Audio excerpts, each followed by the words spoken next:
people like me. You need people like me so you can point your f***ing fingers and say, that's the bad guy. That's the bad guy. That's the bad guy. That's the bad guy. That's the bad guy.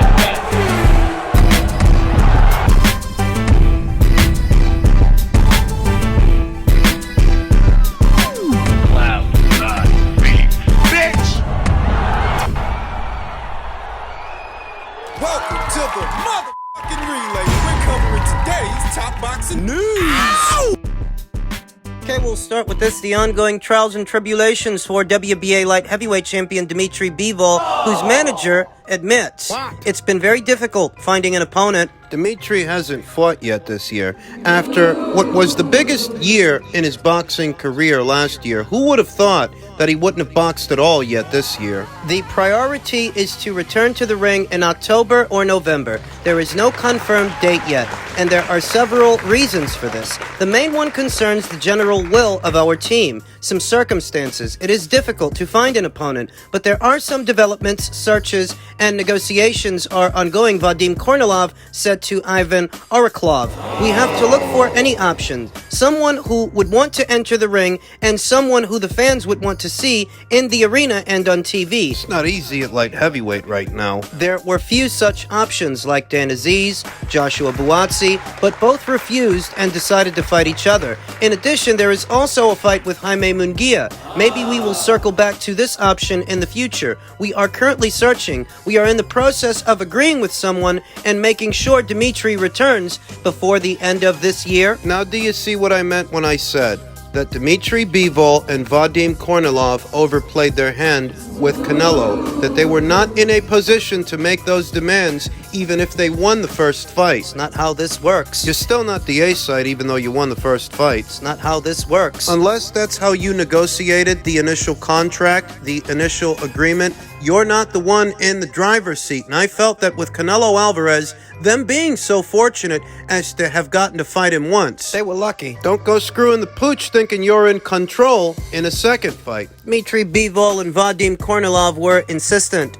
that they wanted to fight Canelo at 168 for the belts that he holds there, whereas Canelo, he wanted the second fight to happen where the first fight took place, at light heavyweight for Dimitri's belt. Push came to shove, they couldn't come to an agreement, and you tell me if Dimitri has benefited from that. Because he looks to me like a guy who overplayed his hand. I give a fuck how you feel about Dimitri. I give a fuck what you think about what's fair and what isn't. All I see is a guy who overplayed his hand. Perhaps the silver lining is that the only other champion at light heavyweight, Artur Beterbiev, he still has undisputed on his mind. Beyond the upcoming Callum Smith fight, which is set to go down early next year, so long as Dimitri stays WBA champion, perhaps those talks can be revisited. We'll see. The WBC, WBO, IBF light heavyweight champion may change his weight category in the future. I want to win all the light heavyweight titles and then test myself in another weight class, Beterbiev said to TASS. Beterbiev is 38 years old. He's been gunning to become undisputed champion at this weight. Based on the World Boxing Council's hardline stance against Russian fighters competing for their titles due to the war between Russia and Ukraine, based on the situation as it is now, it looks like Artur could compete for undisputed against Dimitri, and if he were to win, he'd have no issue collecting Dimitri's WBA title. But if it were the other way around, if it were Dimitri that ended up winning the fight, the World Boxing Council would not allow him to hold their title. What? In layman's terms, Artur can win a WBA title, but Dimitri can't win the WBC, and in effect, can't become an undisputed champion. But aren't they both Russian? That's what makes their quote-unquote hardline stance so silly. Their sitting champion at light heavyweight is Russian. Morons. Besides the two boxers being unable to agree on the financial terms and both being tied to rival promoters and competing platforms, the World Boxing Council is refusing to sanction the fight due to Bivol being Russian. Beterbiev is also Russian, but he's lived in Canada for many years. The WBC will not sanction the fight until Russia ends the military conflict with their neighboring country, Ukraine. But the WBC is willing to allow Bivol to submit an application for an exemption, provided provided he defeats Smith, a unification with Bivol will not happen until the midway point of next year. Moving up to cruiserweight is a big jump, 25 pounds. but several fighters have been successful with making that leap.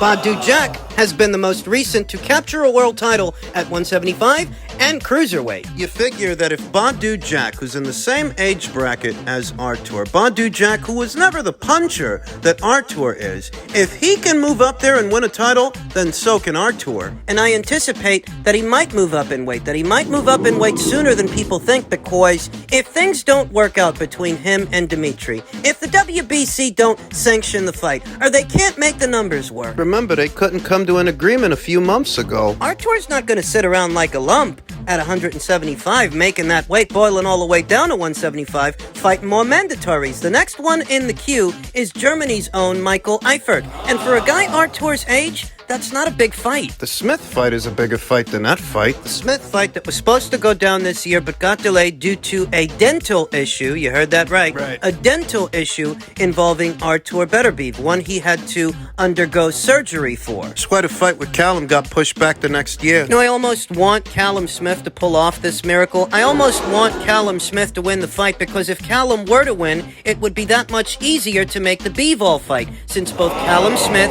and Dimitri Bivol are with Matchroom. If Artur wins, the situation doesn't change. We don't get undisputed. I ain't got the foggiest fucking idea who they're gonna put in the ring with Dimitri Bivol in either October or November. And I'm not waiting for the undisputed title fight between Dimitri and Artur to happen. I'm not holding my breath. It would almost be better for the division and better for boxing if Callum were to win. Not saying that I think he will, so much as if he did, it really wouldn't be the worst thing in the world, because the undisputed title fight might be easier to negotiate between two Matchroom fighters, and perhaps that would sway the World Boxing Council to come off of that hardline stance. Let these boys fight. Leave the politics to the politicians and leave the boxing to the boxers. I wanted to see Artur and Dimitri fight for the longest time. I'm starting to wish Callum Smith would beat Artur Beterbiev, because maybe then we'd get undisputed. Downstairs at super middleweight, two-division champion Demetrius Andrade is ready for his moment against David Benavidez, saying, "You're going to see what I'm made of." Word around the campfire is that both boys are supposed to be fighting each other this fall on a PBC on Showtime pay-per-view. Demetrius Andrade has made the sort of money that allowed him to purchase a gigantic home. But while he enjoys every square inch of it, he spends most of his time in the gym. The hard work and effort that he's put in over the last decade has led to world titles in two separate weight classes. Still, even with a stacked trophy case, Andrade has never landed a big-time fight against a notable name. In the coming months, however, that could change. According to Andrade, his team is currently negotiating a deal that would see him take on current WBC super middleweight interim champion David Benavidez before the year comes to an end. Although his motivation is never lacking, facing someone as good as Benavidez is pumping him up. For Demetrius Andrade, that would be his very first signature fight. His first big-time fight, sort of big-time. His pay-per-view debut, whereas David Benavidez, he's already been on pay-per-view at least once earlier this year opposite the ring former IBF champion Caleb Plant. There's a few common denominators between Caleb and Demetrius. They both have the same base style with some subtle differences, some subtle nuances. This fight gives me more drive and motivation to work hard, of course, said Andrade recently to BoxingScene.com. I've preserved myself for this kind of matchup. It isn't every day that someone is banging on the door of Benavidez. The 26-year-old has pulverized practically everyone that's been put in front of him. At age 35, Andrade isn't exactly in the infancy stages of his career. With light at the end of his pugilistic tunnel as clear as day, the former Olympian doesn't believe that the world has gotten a chance to see his full arsenal. Well, he better bring it. Because he's gonna need it. Stylistically, David Benavidez, in spite of not being a former Olympian like Demetrius or having as many rounds in the bank as Demetrius, stylistically, David has the advantage. Yeah. David has the edge. Demetrius Andrade is a pure boxer. David Benavidez is a pressure fighter. David Benavidez is coming off a win over another pure boxer in Caleb Plant. Will that be the situation when he shares the ring with Demetrius? Demetrius Andrade, who says, I'm 35 years old, but I've never been in no crazy wars, so there's still a lot of fight in me. This is the fight where you're going to be able to see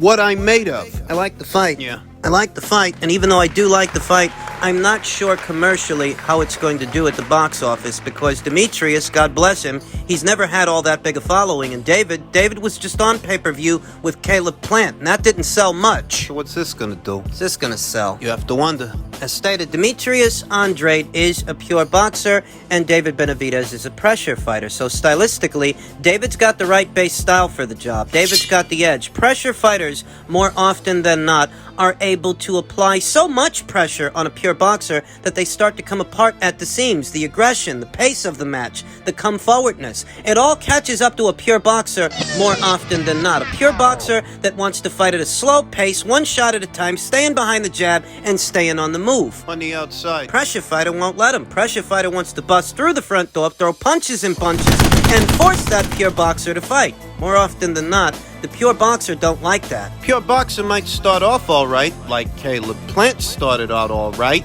in the David Benavidez fight, but sooner or later, the pace catches up to them, they slow down, they start to get hit, they start taking punishment. Will that happen to Demetrius? Well, here's the difference between Caleb Plant and Demetrius Andrade. They're both pure boxers. Same base style, but Caleb Plant is an orthodox fighter, whereas Demetrius, he's a southpaw. And I can't remember the last time I saw David Benavidez in there with a southpaw. I don't know how much experience he has with southpaws. Tack on that Caleb Plant is a more smooth pure boxer that focuses on fluidity, whereas Demetrius, he's a bit more herky-jerky and a bit more sudden. They both try to peck at you from the outside. Caleb and Demetrius, but Caleb is a little bit more fluid, where Demetrius is more herky-jerky. That's where they differ. They got something in common, is not only are they both pure boxers, but they're both guys who seem to fade down the stretch. Fade down the stretch in fights that they're winning. Demetrius Andrade, He starts off strong, usually scores a knockdown in the early goings of a match, but as the fight progresses,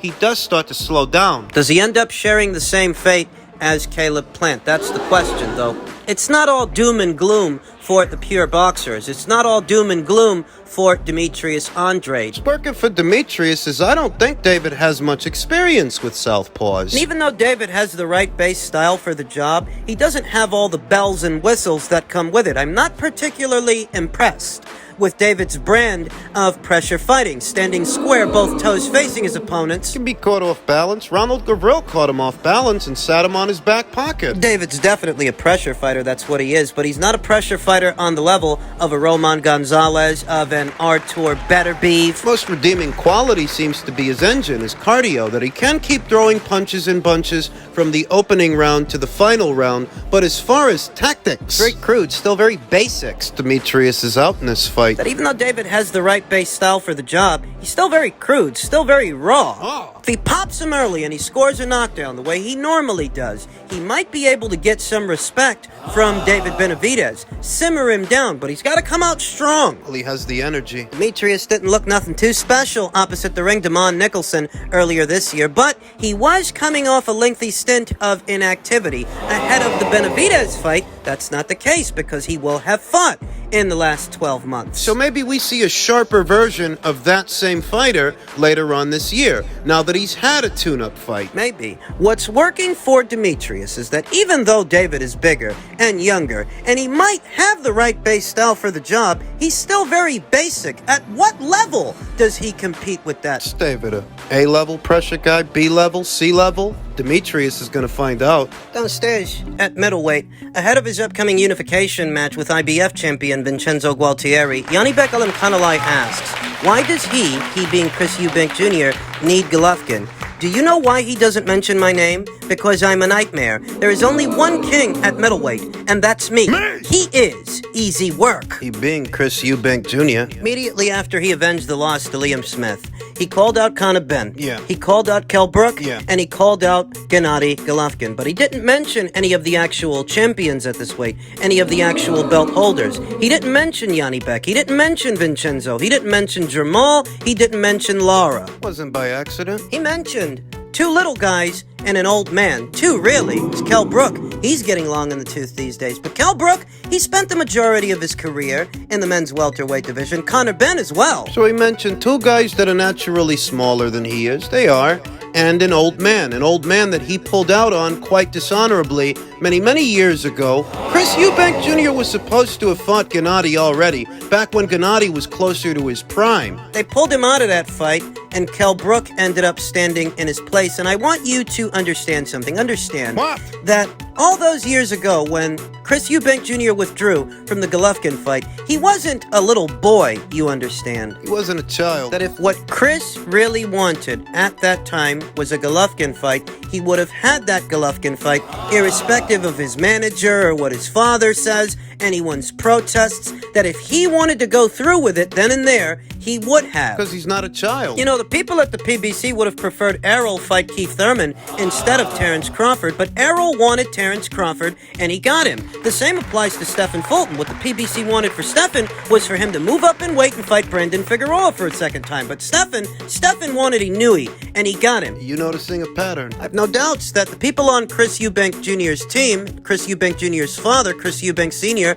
they probably didn't want him to go through with that Golovkin fight in those days because Golovkin was closer to his prime and a very dangerous fighter at that time. Though if what Chris wanted... If he really wanted him, he would have got him, so let's just cut the crap. Fast forward over 5 or 6 years and you're calling him out now that he's a quasi-retired fighter that very recently vacated his 2 alphabet titles and is now in limbo? In his 40s? Tactless is what it is, but Chris Eubank Jr., he's a sharp pencil. If nothing else. Could still do Golovkin versus Eubank at the O2 Arena, and it would sell out. It would. Even if it's not for a title. This past weekend's fight wasn't for a title. The fight with Liam Smith. Both fights. Conor Benn fight wasn't going to be for a title either. It still isn't going to be for a title if and when they do it. Chris Eubank Jr. knows exactly what he's doing. Shunning every single one of the belt holders, every single one of the champions at this weight, Janibek included. He knows exactly what he's doing and why he's doing it. He only wants the recognizable names, even if they're past their prime. Even if they're naturally smaller. What I see is that Chris Eubank Jr. might go his entire boxing career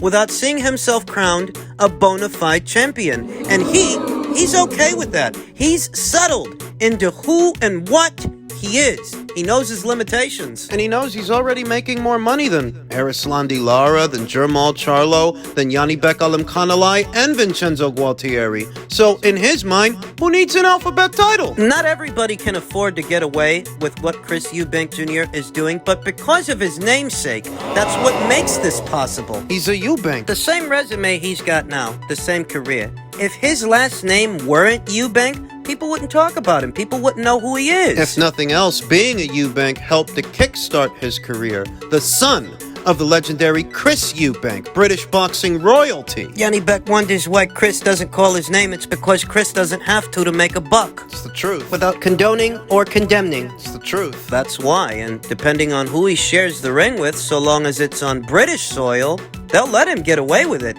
If they make that kind of Ben fight, nobody's going to be stuck on Janibek, not at least in the UK. It's the truth.